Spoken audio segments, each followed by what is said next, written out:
Social media sucks so much. Whether you are using social media for business or for personal use, whether you are trying to create content, whether you're a social media manager, whether you're just an advertiser trying to make it work, the current state of social media is so unimaginably frustrating with all the constant changes, with all the different things that you have to do. There's just a million steps, a million things that we're constantly having to do. I am so over it. Like, I have been doing this for over 13 years. I have been on this thing that we call the socials. The very beginning of my career was all about explaining to people what it was and why it was important and why they had to be there and like how easy it is for them to do it. And along the way, we had more competition and we got to do things better and we got more systemized and became just like a second nature thing for everyone to do, just like watching TV or using their cell phone. And then something about these last couple of years, it's just getting increasingly and increasingly harder every single week, it seems like, when it comes to what we're supposed to do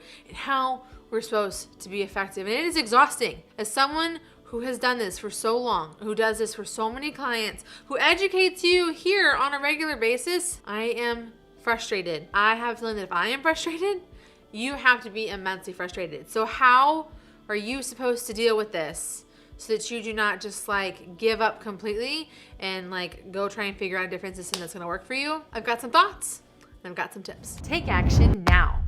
Hi, my name is Desiree. If you're looking to grow your business with better social media and content marketing, take action now. Hit that subscribe button and that bell below. So the first thing that we need to do when we're creating our content and trying to like get past the suck, we just gotta breathe.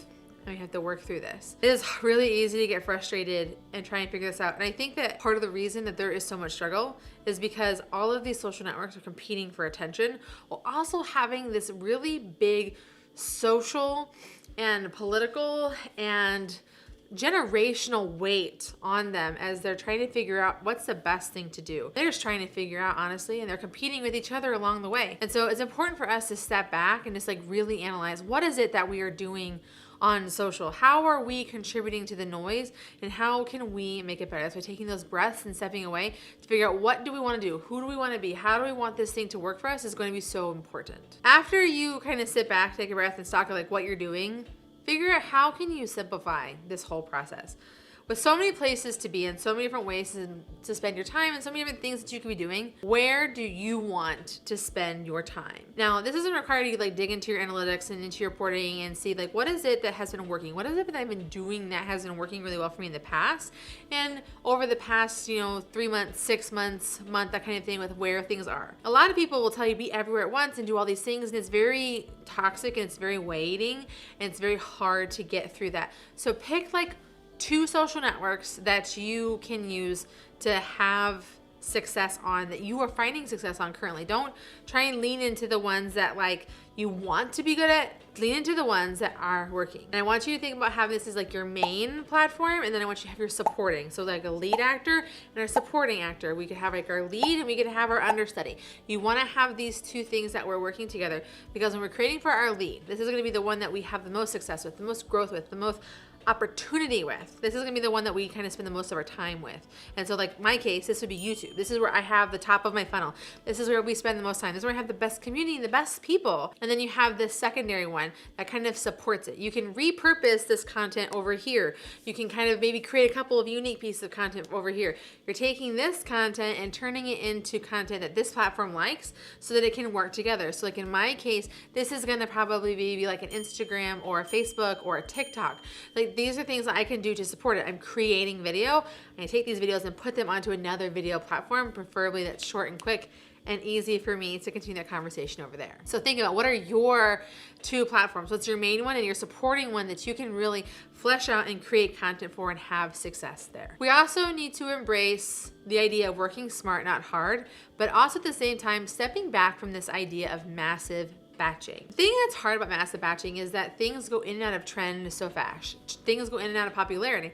Things are changing so much with these individual social networks, from like how functionalities work and what does and doesn't work and how things happen and how things are going on, and it's just really, really frustrating. So it's important to kind of have this stock of content that you can turn to, and that can be like your ideas. So make sure you're batching your ideas, but not necessarily batching out your content in its entirety. On this side, we have our ideas. Like, I want to create videos about this. I want to talk about this. I have these objectives, these goals, and I want to do that. But the content is the final creation. It's the final medium in which you're going to present to it, the final messaging that you're going to do.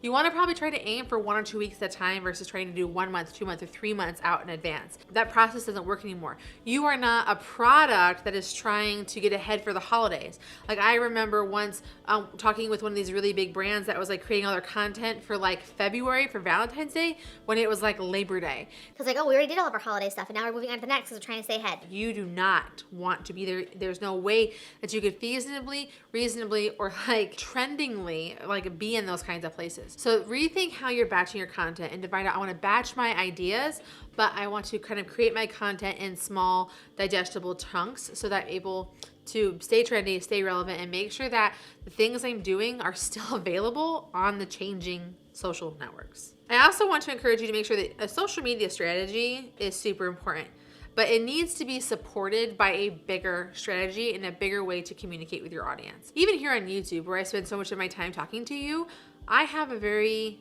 important objective within here to get you onto my email list. That's why I have so many awesome freebies that I give, like the free content planning worksheet, 50 videos every business owner needs to make, how to create 100 pieces of content a day like Gary Vee. Like I have all of these resources that I have available for you because I want you to get onto my email list so that I can continue to talk to you. Because on my weekly email, The Fix, I'm always sharing like new trends, information, news, my latest videos. I love to help you and work with you personally, like where I'm going to be speaking.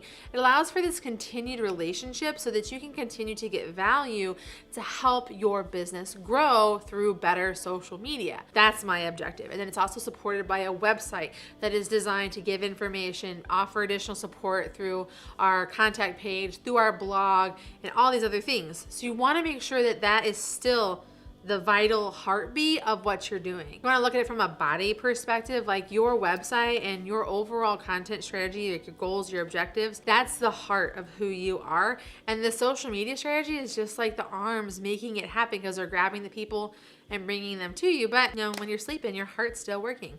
When you're not doing anything, your social media and your online marketing is still working for you so that you're able to still have that continued success, still have that organic reach that is still possible through the right social sharing and through the right system that you have in place for your online marketing. I also think that if this is something that you hate doing, if it's something you're struggling with and you're just not figuring out like what you should do, you should really think about like what can you be doing to offload this to a social media manager. That's why I want you to watch this video I have you right here where I'm going to explain to you what a social media manager does and what you should be looking for when you're finding one. And watch this video here because YouTube thinks you are really going to like it. Until next time, we'll see you soon.